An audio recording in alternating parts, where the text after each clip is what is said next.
গায়ের বন্যায় ভেসে যাবে অন্যায় ও বিল্লু বিল্লু বিল্লু বিল্লু ডাকবাড়ি বিল্লু মদের কারবারি আয় রে বিল্লু করে আয় চেঙ্গিস খানের নাম শুনছেন না? মঙ্গলীয় যে ইয়ে ছিল, সে একবার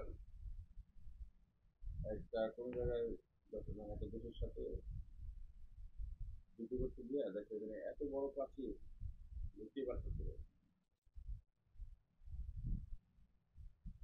আবার ভেতরে ছিল সব কাঠের বাড়ি আছে, প্রাচীরের ভিতরে সব কাঠের বাড়ি, কিন্তু ইয়ে তো কোনোভাবেই ওরা ওইটা ওদেরকে পরাস্ত করতে পারছিল না, ওই ওয়াল ভেঙে ঢুকতে পারছিল।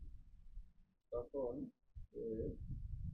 ওই ওদের সাথে একটা সন্ধি চুক্তি করতে চায়, তাহলে ঠিক আছে তোমাদের সাথে ভাগাভাগি চাই আমাদের, তোমরা আমাকে 1000 বিড়াল দাও, 1000 পাখি দাও,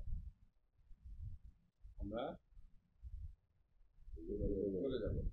পরে ওইখানে রাজা ছিল 1000 দিলে পছন্দ 1000 দিয়ে দিতে বিড়াল দিতে 1000 দিলে লেজের মধ্যে আগুন আগুন জ্বালায় মানে মশাল জ্বালায় বান্ধা দিচ্ছে পাখিরও তাই।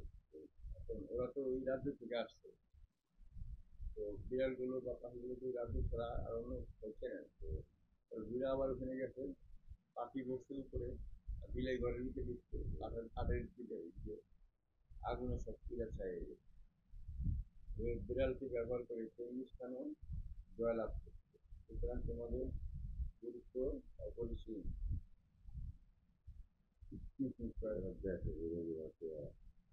কাকুরে কাকু ডরাইও না।